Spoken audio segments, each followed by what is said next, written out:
Okay, we're ready to rock. Hi, Erica Glessing, and you are here today on the Erica Glessing Show with my special guest photographer and brilliant creator, Marshall Wayne. Welcome, Marshall. Thank you. Ooh, Thank you. baby. So we're not scripted. We're just kind of going to roll with it. And maybe, Marshall, just start a little bit. When I first met you, you had, of course, a camera in your hand. Yeah. Camera around, tripod, lenses in my pockets, Yeah, exactly. camera bag. Yeah, Yeah. introduce us to you a little bit. Well, I am a photographer, but I mean, I'm more of an ad man. I consider myself like a modern day version of the Mad Men show. But photography is a huge part of it. Obviously, you can't create an advertisement until you shoot a great photo and then turn it into an ad. So I spend most of my time shooting photos or videos, as you know, and then Right. turning that into advertisements. So I, technically, I would be a photographer most of the time. So that works. But, jack of all trades in a certain way.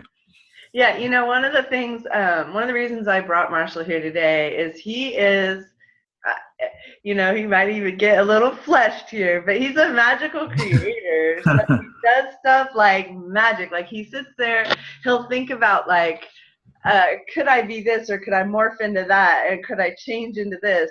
And when we started talking about money at one point, he was like, well, you know what? So he had these insights into change that maybe you just want to tell us like the body story.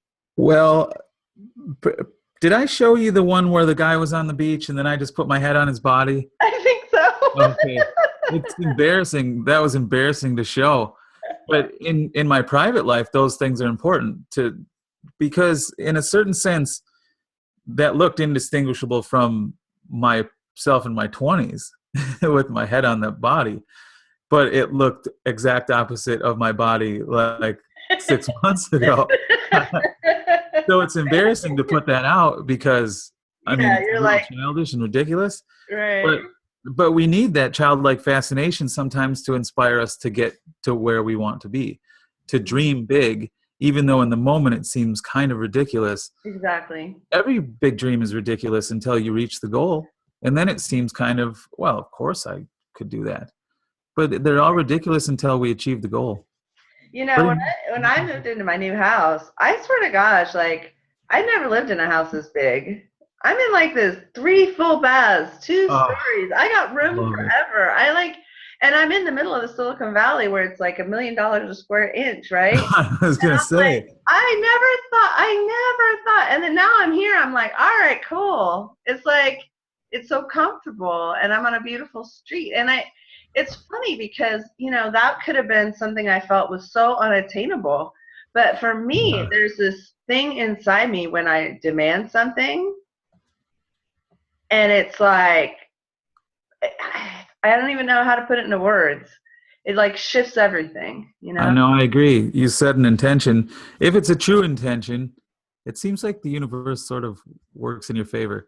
I think it's more that our minds pick out the Thank path, you. you know. Thank you. But sometimes it's fun to think like The Secret and like the universe just organizes itself around you.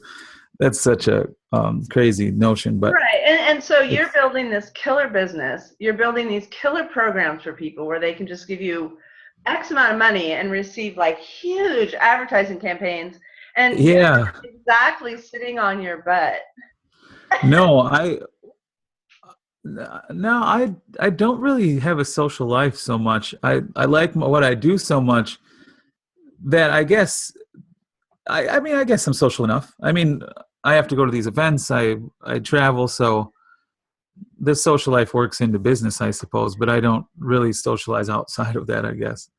So I I'm think not what I sitting on meant my was butt for like sure. sometimes you'll talk about pouring through magazines or Yeah.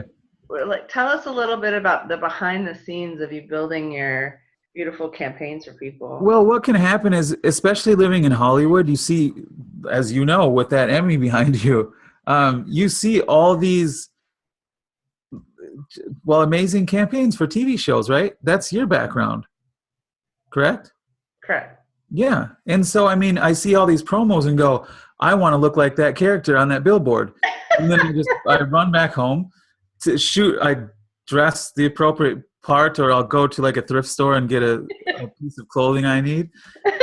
I shoot myself in that sort of persona that would work for me. And then I sort of Photoshop the thing into an ad. And then people are like, wow, you're brilliant for coming up with that idea. And I just go, I just saw it on a billboard and, but I like doing that. So to talk about the magazines, it's an easier way to get it done. Walking around Hollywood is fun, but if I really have to search for a while, flipping through a lot of magazines to see all the advertisements and see what captivates me is the most useful way. Because if it captivates me, it's going to captivate other people. Yeah. And so that's what I do. Just flip through ads. Marshall, what inspires you? I like when people just get an idea and do it. And there's no lag in between. There's no, hey, do you think I can do this? Or do you think I have the money? Or, all of the things that people put as buffers in between idea and manifestation. Right. I like it to be as quick as possible. Right. Just do it. And maybe it'll be idea and then no manifestation. But at least you tried, that turns me on. Amazing when you just like sit there and you go, you know what, I'm just going to do it. And I'll tell you what, it won't be perfect. My second book, this is my second book. It's like, it's completely imperfect. Like one of the things I found out after I had to publish on this one, after it came out, and I had like Jack Canfield on it, like this baby rocks. I had that is awesome. Yeah, I sent him, check this out, I sent him a 14-page PDF. Yes. Like 10 pages of my manuscript. Had you been in his mastermind, or how did you even get his attention? You just got his address? I just figured out his email. I just learned his email address from the flippin' jackcanfield.com. I just tried. You did? I'm not kidding. Yeah. Adam. And that worked? Oh my God, that's great. He comes back and he's like, damn, I'd love to support your book with a quote, a testimonial. Yeah. And I was like, I better finish it. How did that work? See, even me, I would put buffers in there like, I got to find somebody that knows him. I got to have an introduction.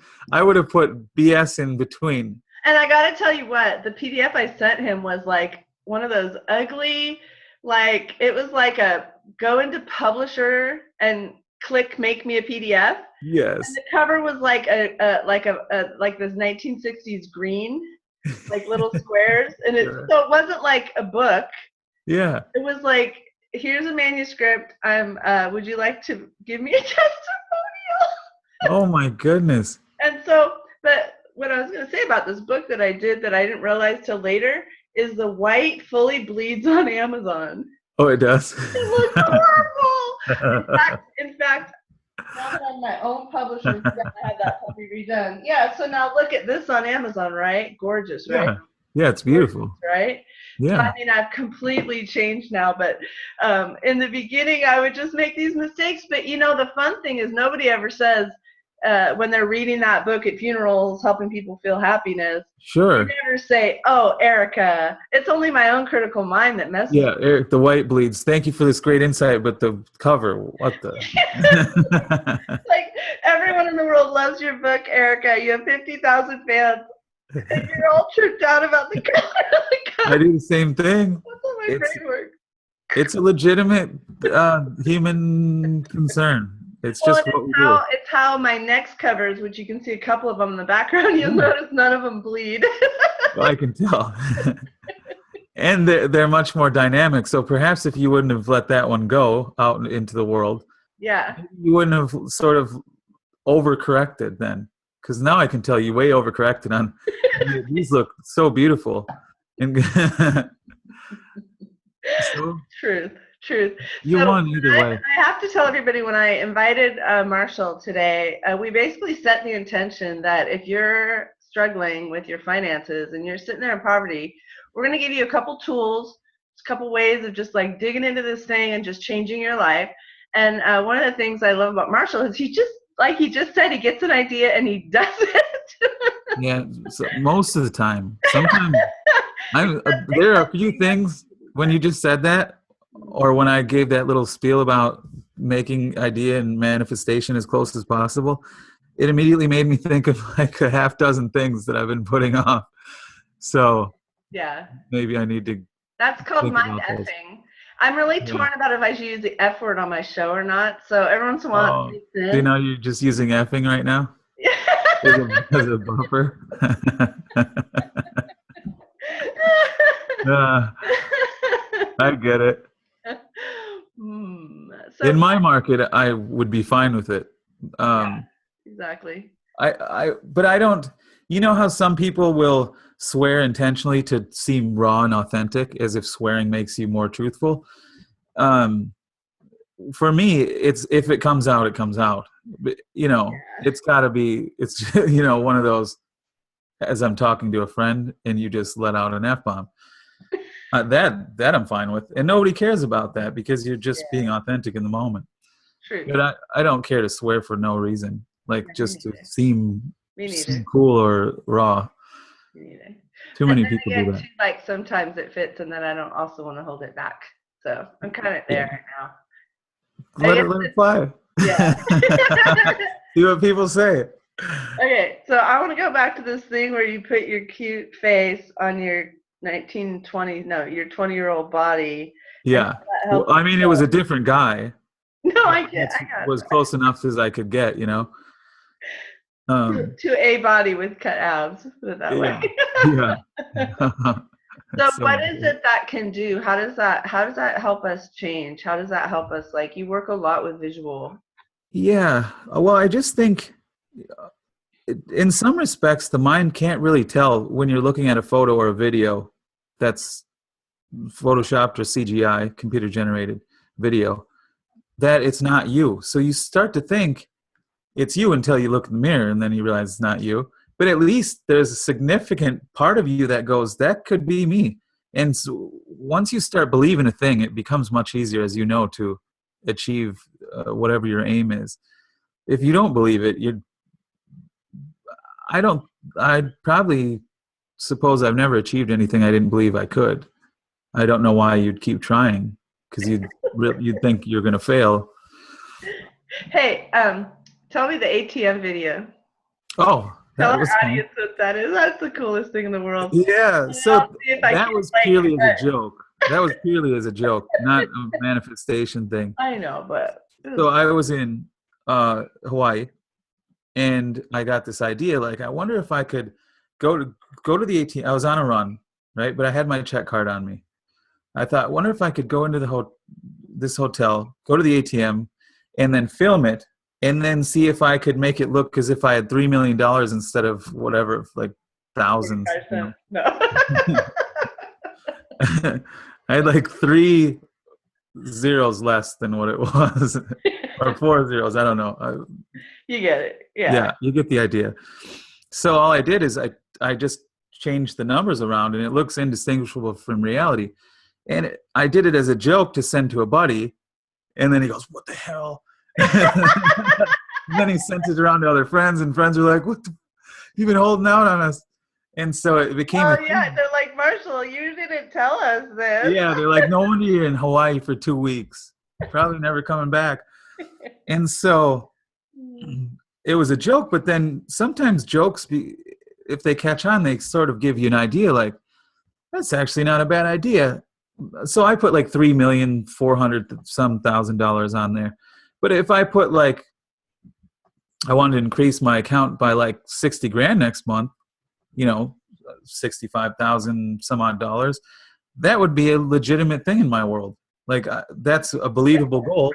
And I could just Photoshop that in. Well, it was Adobe After Effects, but Photoshop for video essentially. And I could believe that, and it would probably help me achieve my goal a little bit more if I continually focused on that. Right. And I think that's a good point. If we put something in our head that we say, I want to achieve it, and then we're kind of I don't know the exact word to use, but you're alluding to it and I'm getting it perfectly. It's like if it's not on your path and you can't fathom it, Yeah, so right. then it's actually not in synchronicity with you. It's not in It doesn't feel like you. It doesn't have the vibe of you, and you It can't doesn't. get there. So now you're like, okay, I want to be on the other side of that bridge, and you can't see the bridge. Like you Yeah. just see a huge body of whatever, water or cavern Yeah, or and then you're just smoke making or things something. up. Yeah, then you're just You making know. things up, and none of your actions are going to actually lead you. They might lead you like an inch towards the edge, but they can't actually. It's like when you move it out of disbelief and it's a different part of your brain, definitely. Well, it is. Well, if I said I wanted to play in the NBA next year, that is an unachievable goal. That's not going to happen. So first you have to imagine what you can achieve. I mean, what is physical reality? Um, because like you said, or else it's not in alignment. You're just fantasizing, and that's fun too. But I mean, don't think it's going to manifest into reality. Right.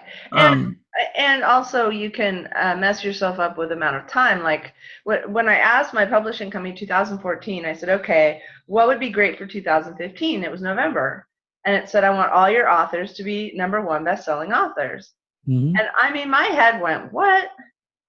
And then I went into, what if I say to them, let's go try to be bestseller? We end up being 4,672, which Yeah, out of 4 million books, 4,000 isn't bad, really. right. Honestly, 4,000 is way better than 4 million.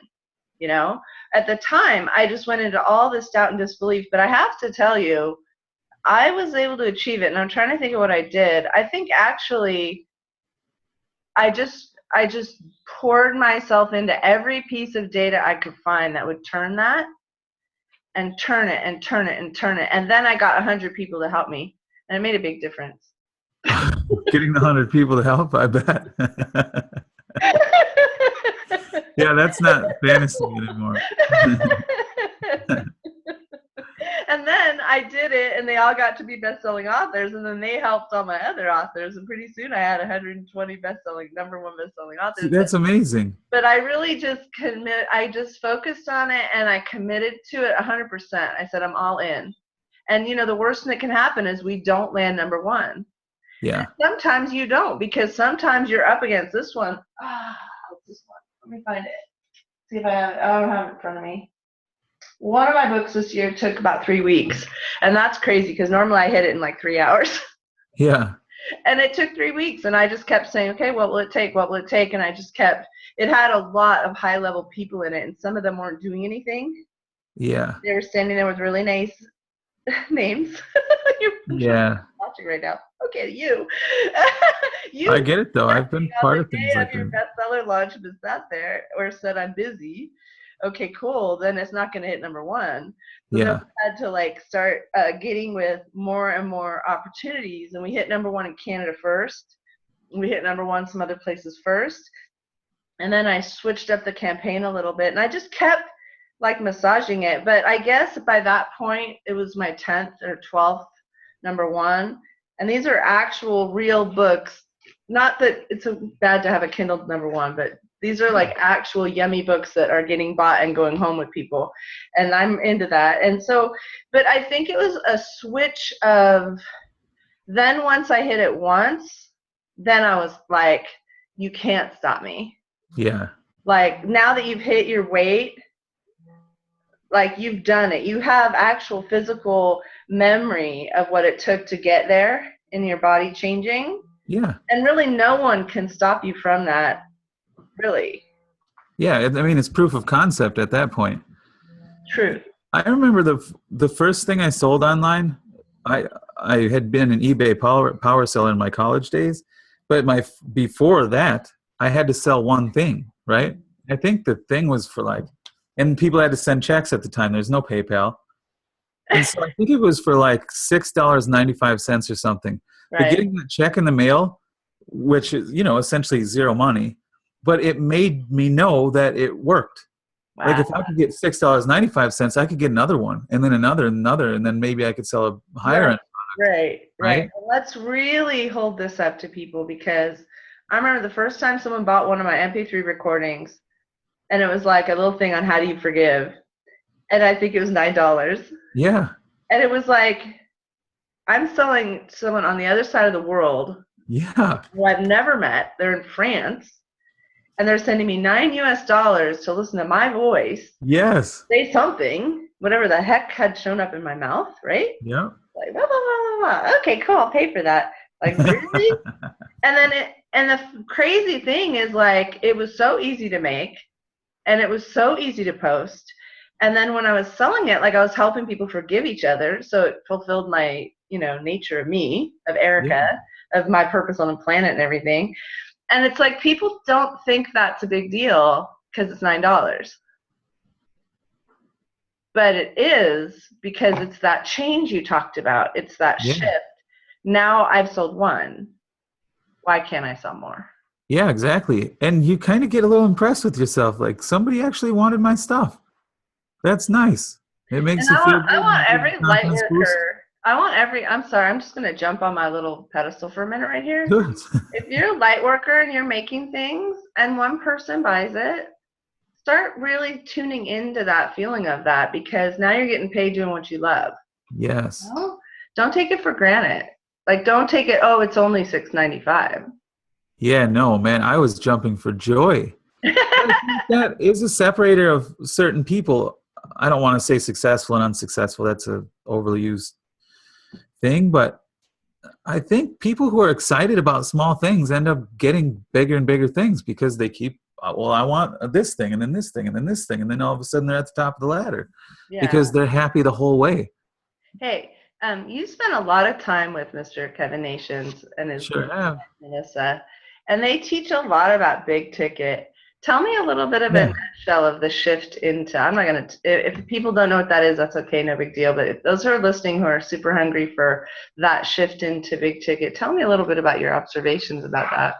So the biggest shift that I see is people just knowing that they're worth that much money. So a lot of times, when people are selling maybe an ebook for $37, I don't mean a Kindle book. I mean, like a how-to book. Yeah. And they think that's their limit of what people, their value, right?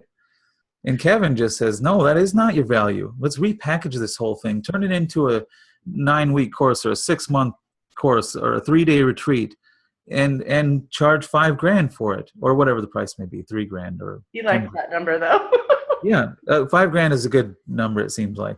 Yeah. That's what I'm doing in my program. I just copy everything Kevin does. So I do. Why not, right? Yeah, it works. Well, I do what works. So he's already figured out the system. I'm not going to reinvent the wheel. So you just kept kind of putting value into what the 5,000 opportunity. Yeah, well, I mean, you just kept saying, what do people need? What do people need? What are my skills and talents? What are my gifts? And then you just kept kind of looking at that. Well, we could go back to Jack Canfield, for instance. Mm-hmm. Jack Canfield's value in a book is maybe $20 or in that range. But Jack Canfield on a 3-day retreat is, I don't know what it costs. Yeah, $27,000 or something, right? Yeah, it's a lot more than what his book costs. So he knows his value for a book is this. He can do that for the masses. And then certain people who have the means can then hire him on a higher end level. And so, I mean, pretty much every author does that, as you know. Or they give speeches for $20,000 a pop or $50,000 a pop, depending on who they are. They have their high ticket value proposition.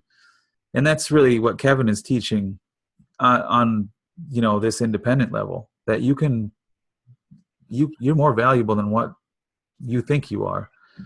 And so it's a stretch though, because the first time you put out an offer for, let's say, $3,000 or $5,000, you think like people are going to laugh at you. Like cricket.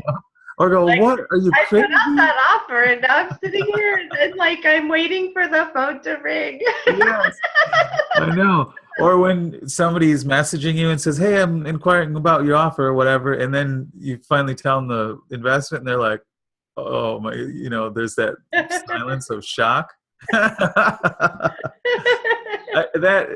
That's only happened a few times, to be honest, but yeah. I know what that feels like. But in reality, the people that can afford you find you. You just stop attracting the other people you're attracting. That's the only thing that happens. You just shift your energy and then people find you on that wavelength. Yeah. That's what happens. Yeah, love it. As long as you're good enough at what you do. I mean, you have to be Right. good enough and Right. package your I stuff. mean, what I think what I see more with the authors that I represent is this brilliance of beingness in them and this brilliance of gift that I'm drawn to, or they couldn't write with my company. So I'm Exactly. drawn into this like light. And then I noticed just this huge spectrum of some are able to then take that and turn it into whole systems that support everything they want to do in the world. And others have this, basically a similar amount of brilliance. And they're just like, I'll order 3 books, Yeah.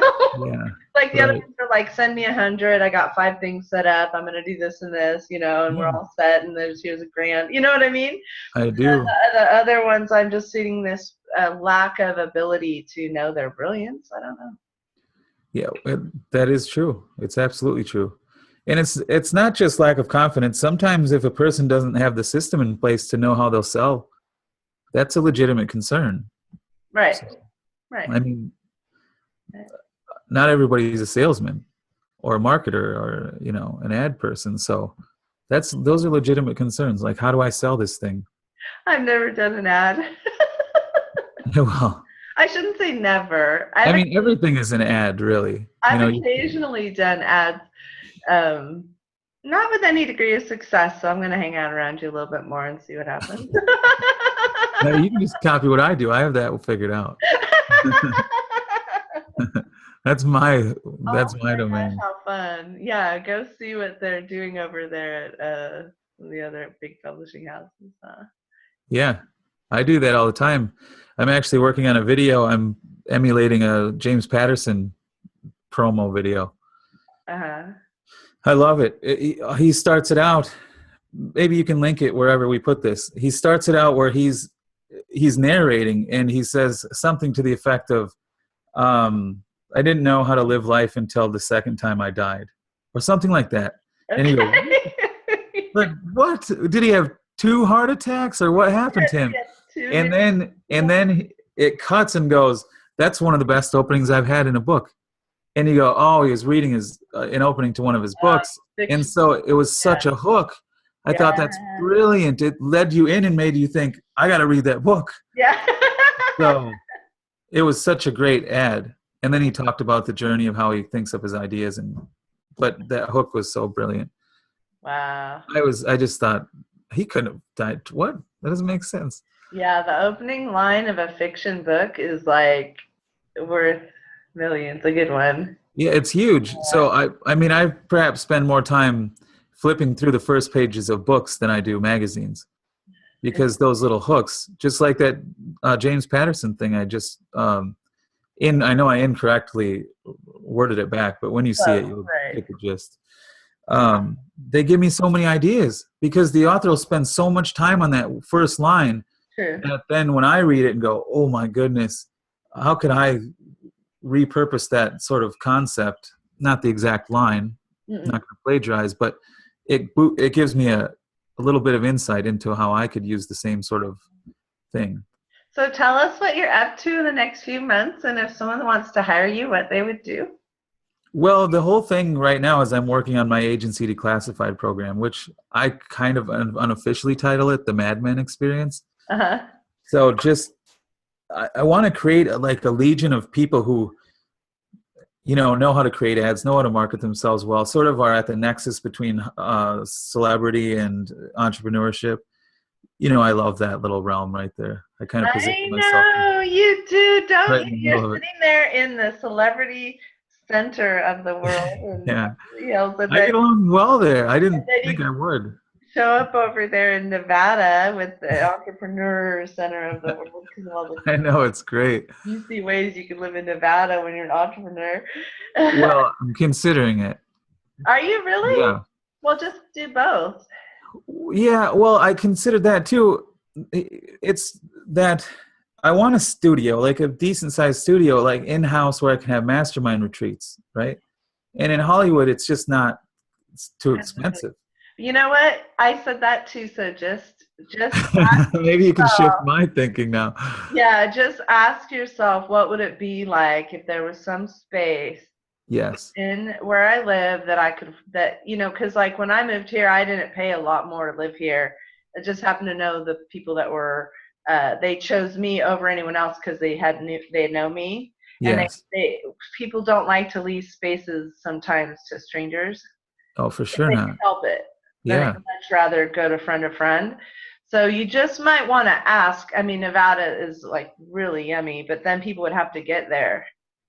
Yeah. No, I mean, more of my clients are coming from Las Vegas now. So, Yeah. or they come in for Kevin or some other clients I have. And obviously you'll know the right space. But just Yeah. don't be in conclusion of I can't find it here, because that was my belief, and then that kept me in my ugly house for a really long time. Well, that is truthfully my belief right now. It's a limiting belief, I know. So what if there were a space, just play with me here, because I will. I love this. yeah. What if there were a space that just fit, that someone didn't really want to rent until they Yeah. found out what you wanted to do with it, and then it was kind of like, and then maybe they wanted to use it twice a year still. Sure. I could easily do that. Right? How many pieces of space that we don't know about are sitting there unused with great lighting? I'm seeing you need to have lighting, so I need to have. Yeah, the lighting would be fine because You could I'll do do lighting. everything with lighting. Yeah. Yeah, honestly, then it could be a really ugly building. Yeah. Well, I don't mind ugly at all I know, because you because can a lot walk of photo inside. studios are just warehouses, and that's Yeah. cool with me. I mean, it can look like a piece of junk in the outside. I just want the inside space to be just enough space to, host some No, people. Marshall, I'm not getting that it has to be Nevada at all. That's Well, Nevada, I was thinking because I want it in the house. I want a house with the whole, like Kevin has his place, right? I would want a place how he uses it, smaller, of course, until I build up to his level. But like that, where I can have everything right there is like a home, like a manifestation mansion. Yeah, the only thing that I see is every once in a while when you want to go get your toes in the sand and go see a sunrise and be flipping inspired out the you know what, California's got it going on, and really nothing like that. Then the coastline where you live, yeah, is just for an artist. You can't. I'm from California, so unless you. That's the only thing. I think that's keeping you where you are. It is. I don't want to leave that. No. I'm trying to find. Yeah. I want my cake and to eat it is what I want. So. Yeah. I mean, for me, it just took like where I ended up living. I didn't even know existed. I didn't even know this neighborhood existed. I lived here my whole life, in this area, and I did not know this particular area. It's right at the edge of rural nothingness. It's right at the edge of like cows. Yeah. I have like cows that live nearby. Like, yay! And then if I go that way, it's pure city. Yeah. And I didn't even know it existed, like, until I found this house, and it's huge. Because where I used in other parts of more citified, everything's tiny. Yeah. Like, my bedroom's like 450 square feet. It's like Goodness. whack. It's like as big as my studio. That's like half my apartment. Yeah, it's like my studio in Santa Barbara is the size of my current room, which has like a huge ceiling, and it's a couple closets, and it's crazy. Like one room is bigger than everything I had in Santa Barbara. And but the thing was that I mean, just keep like saying what if. I have been. I just have that limiting thought that I don't have a clue how it's going to come about. Yeah, whereas and in that's Vegas, okay. in Vegas, I just looked at a 7,000 square foot house that I can afford. It was like $4,800 a month, and so that I know that I can have that, right? But in Hollywood, that's a 2-bedroom. And I have to say, I love this dialogue because this is Yeah. exactly what I went through. This is exactly what I went through, and it kept me in my old place for a really long time until I found this place. And I wasn't quite ready to move. If I go like 3 hours, not north, like in Yeah. towards, I feel like towards Sacramento. Yeah. It's like, I mean, Well, you could have huge places there. everything, right? Yeah. I took my son to a couple of them. Well, the more desert, Yeah. the more space and Yeah. cheap. So when I'm in the house, I feel good. Yeah. Backyard has rocks and pools and waterfall. It's killer. All this space. Very similar to this place I was looking And at. then I leave and get in my car to go home, and I have to look at that, and I'm like, I just can't. Like, I just couldn't. Like, I personally just couldn't make that move, if that makes sense. Yeah. But that doesn't mean you can't. And because you can always get on an airplane and go somewhere different. And the energy in Vegas is really interesting. So if you do have a big house, that's good. So. Yeah. So, I mean, I don't gamble, party. I mean, so all of what people consider the negative energy, I usually don't participate in. I mean, sometimes I let loose, obviously, but it doesn't matter. It affects you anyways. Oh, yeah. All that energy of the weird sexual energy in Vegas. I'm not opposed to that. That part's pretty, yeah. Not showing much, am I? I do participate in that. Yeah, I mean, it's all right. I think you'll know the right thing, but one of the things that I like to do is not rule out what's possible. Yeah, I'm certainly not ruling it out. That's why I haven't made the leap yet. Yeah, because what if? And maybe it's, you know what else? Maybe it's just a 2-year thing that you do, and so you put something locally that you know that's a 2-year gig in a studio there that's available, a warehouse type thing. Build up your business, crazy whack, and then you could buy something different. Yeah, that's what I've been considering. It's not like there aren't places in Hollywood I could use. I just wanted it all in one. You know, like I could have my two-bedroom place, and then just down on Sunset, there's tons of places that are out of business, and the lease has been sitting there forever. I mean, so there are places I could use. I just kind of wanted it all in. If I had it in Vegas, I could have one manifestation mansion, right? Like a place where people could come to sort of transform their. Well, we're just going to have you back on the Erica Glessing Show in a year or so. We will see what happened. See if it was Vegas or LA. Which choice actually became your sweet spot for your creations. And hey, just one more thing. Tell me about that trip you took to the canyon. Tell us about that photograph you took. Yeah, well, Kevin Nations, my friend and mentor, he invited me along on this excursion. Him and his wife Melissa were going on. So they rented a $2 million tour bus. One of the previous occupants was AC/DC for their tour, and we just went on a road trip. Packed up like tons of food.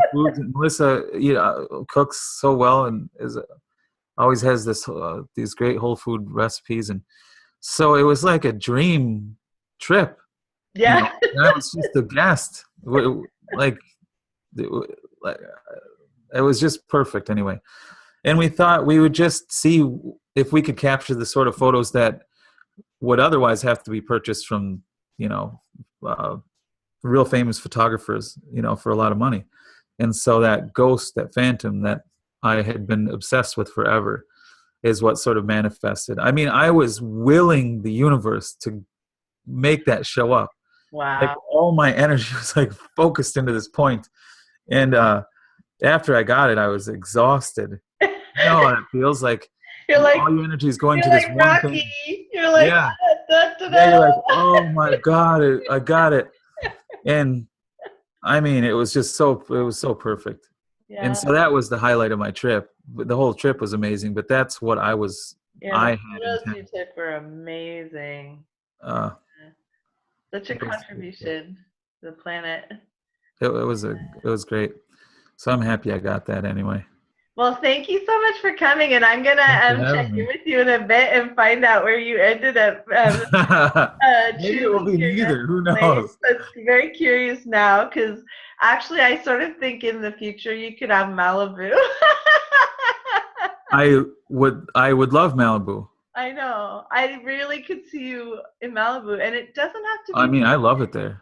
It I doesn't love have to be Malibu. real big, really. It just needs to have like. Well, that's the thing, but yeah, it wouldn't have to be that big. It's just I have this idea of having the studio this nice big studio space, so Malibu wouldn't be conducive to that. But I don't know. We'll see. We'll see. Well, I will find this. I'm these gonna are some I'm of gonna the figure it out. fun choices that Marshall Wayne gets to be making in the next while. Yeah, And and like it could be 2 days from now. I'm applying to places, so yeah, you're ready, huh? yeah, You're I'm ready. getting antsy. You're ready to be somewhere different. Well, no, I would love to stay in Hollywood if I could find the sort of space I'm looking for. It's just there's Just tons of them in stop Vegas. saying I can't.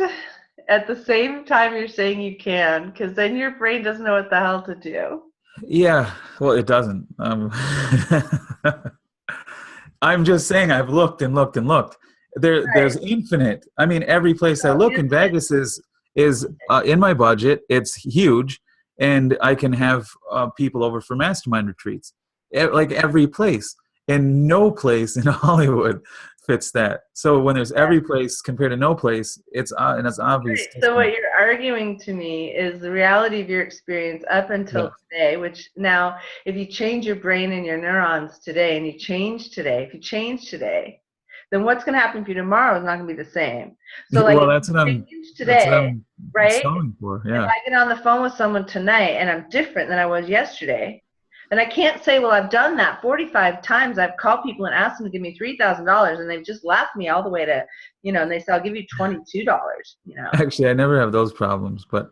Right, but I'm saying is if you change today, if you allow yourself to change, you have to allow the outcome to change. Well, I will allow the outcome to change if they build a 4,000 square foot place in Beverly Hills for $4,000 a month instead of $20,000 a month. I'm in. But that is not the reality of the situation. We have to deal in realities as well. No, and I hear what you're saying, but there's also this place where you have to shift into disbelief so that you can have a different reality. Believe me, I'm living in a 3,000 square foot place. Yeah. And which is a lot where I am. Yeah, I would love that space. Like 1,300 square feet was what I had before. So now I have 3,000, and I'm not paying a lot different. And I don't know how I found it. It was an absolute godsend. Yeah, I would. It was basically because I was so stubborn, and I wouldn't pay more than X. Because I'm like, I don't care if I'm making more. I don't want to put myself in a situation where I'm going to be out on a limb. So I don't want to pay more. Yeah, if you're stressing about your living arrangements, that's not a good one. I want to keep my rent the same, and I want 5 times as much house. Yes. Yeah. I get that. Yeah. So you're going to have to suspend your belief in reality to achieve something crazy, or you're going to have to move somewhere easy that already fits your reality. It's one or the other. Yeah, Vegas is the easy, and Hollywood is the suspension of disbelief. So yeah, but I'm just saying, here's an example. There's a place in Malibu that's a little cabin of a really famous lady. I can't remember her name. I'll think of it after the show, I'm sure. Yeah. Her husband, he owns a restaurant. They kept it open for 6 months waiting for the right tenant. It was on their Malibu property, beautiful, set back, its own gate. I would have been ideal for that. It sat there for 6 months because they wanted someone they could trust on their property. Of course. And I'm just curious how many houses in that area sit there empty for the right chemistry, for the right thing. I agree. I mean, there's got to be many. I'm just not finding them. Yeah, like how about all the Clippers who have homes somewhere else? Yeah. And they're here during the season, and then they go home to Memphis where they really live. Yeah, that'd be reasonable too. How about all their houses? Actually, Kevin's place is owned by Paul Pierce, a Celtics guy. Really? Yeah.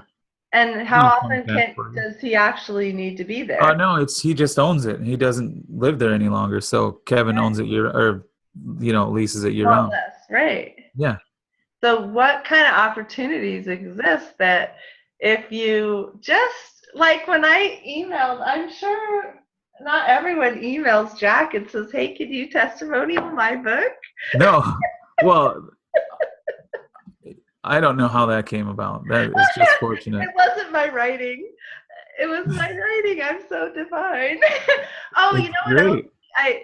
Well, I mean, we're going on. This is going to be a long show.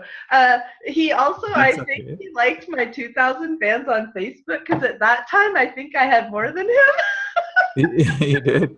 because I was an early adopter into the fan page thing. Yeah. Yeah, I Yeah. was too. Like the first day. I'm like, I'll have that. Yeah, that's what I thought too. What's this about? I got to figure this out. I'll have this. I Yeah. need fans, I thought. I know. But now you have to pay to email them. But other than that, Yeah, I'm cool with that too. I'm cool to pay for results. Obviously, right? I'm I don't mind not it looking for either. free I don't mind it free either. rides. Yeah, Yeah, it's fun. yeah. I mean, I'm an advertising guy, so Yeah. that's what I do. So I don't mind paying. I shouldn't get it for free. All right, mister. Thank you All for right. coming on my show. It was Thank you for having me. it was awesome. And I'm sure I'll see you again at one of these events Oh somewhere. yeah. Oh yeah, we will. Okay. Bye. You.